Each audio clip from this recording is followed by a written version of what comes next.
And former State Department spokesperson Morgan Ortagus and national security analyst Rebecca Heinrichs. Ladies, thank you both for coming on. I just want to get your take on what you thought. I mean, they didn't spend as much time as a lot of people were hoping on things like the border and Ukraine. But when it came to the border, I want to play a couple of sound bites. This is Ron DeSantis, Doug Burgum, and then Tim Scott.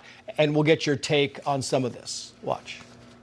There's only 19,855 authorized people for the Border Patrol, but they're not all staff because the Biden administration doesn't enforce law enforcement. But Biden administration wanted to put 87,000 people in the IRS as opposed to giving the money and the support we need to our own Border Patrol. Let's fire the 87,000 IRS agents and hire or double the number of Border Patrol agents. I just left Yuma, Arizona about 2 weeks ago. The most pressing need of the American people from a national security standpoint is our southern border. It has led to the death of 70,000 Americans because of fentanyl. Plus 6 million illegal crossings since President Biden has taken office. The President of the United States has got to use all available powers as Commander-in-Chief to protect our country and to protect the people. So when they're coming across, yes, we're going to use lethal force.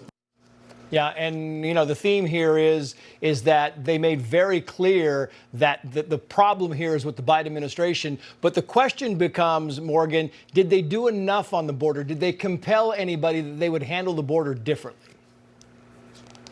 Oh, that's a good question. I do think it was the one area of the debate, Trace, where there was a lot of unanimity amongst the candidates, and there was different solutions and answers.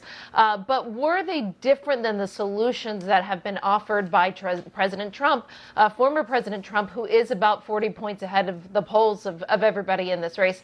I don't know that they were, right? I think most of it was echoing what Trump has said on the border. It is clearly, as Tim Scott pointed out, the clip you just showed, the #1 national security concern for most voters. So everyone sounded hawkish on the border. I think the one person who probably had a breakout moment just specifically on the border was DeSantis, because he was forceful in talking about using special forces and all military and intelligence capabilities to solve the problem and to protect the border. That was probably, I thought he started off a little slow. That's whenever he really got passionate. Yeah, and Rebecca, I think she makes a good point there because, you know, you look at the polls and aside from the economy, the border now is like 2, 3 as far as important topics go in voters' minds. And it's key. You have Ron DeSantis, and when he was talking about the border and talking about sending special forces across, he appears to know what he's talking about. Well, this is the one issue on foreign policy, national security, where Ron DeSantis is the most enthusiastic. This is the issue that really enlivens him. He gets passionate about it. And this appears to be one of the issues that he is trying to set himself apart from the current administration, obviously, but also going much further than the previous president. He's taking a different take, which is that he wants to use military force against the cartels in Mexico. So this really was, I think, a breakout moment for him on national security. Yeah, it's interesting. If you go forward, Morgan, and you look at the Ukraine, right, and the funding, again, you had Vivek Ramaswamy kind of setting himself aside from the rest of the candidates saying, no, I would not support more funding. He was the only one. Were you surprised by that? And were you surprised at some people kind of pouncing on that? As Steve Hilton was saying earlier, you know, he clarified that it wasn't just he didn't support funding. He supports the rest of the countries, the rest of the NATO countries getting involved in that funding as well.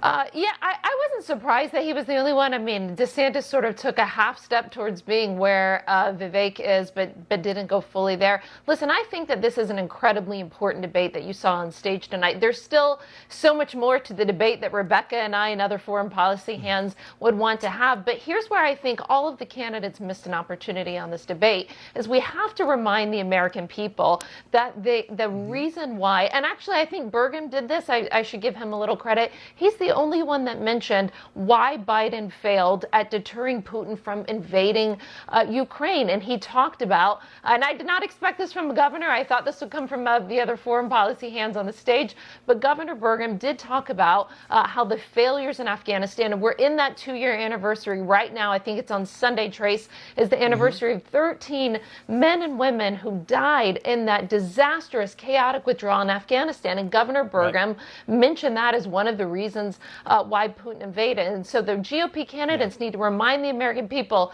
this is Biden's failure. This is his mess that we're having to clean up. And Rebecca, your thoughts on this, because, Morgan brings up a good point saying, listen, we would have liked more foreign policy talk. What would you have liked to have been covered in that debate? I would like more fleshing out this concept of the United States being in a Cold War with China. There was only, I think it was Governor Bergman who mentioned that and phrased it that way. And I think that is the phraseology that needs to be used in the thought process.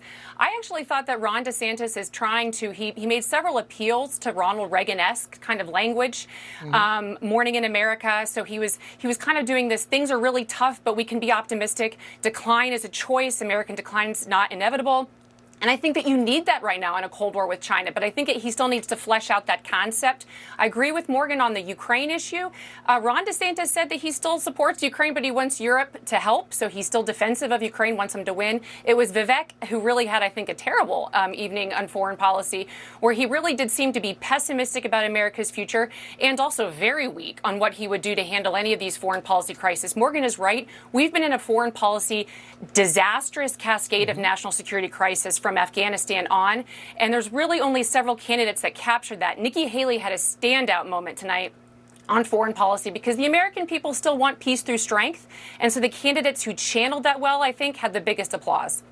Yeah, and she has really kind of tried to capitalize on the fact that she was a governor and she was an ambassador, so she's kind of using that, trying to thread the needle. Rebecca Heinrichs, Morgan Ortagus, great to have you both on. Thank you.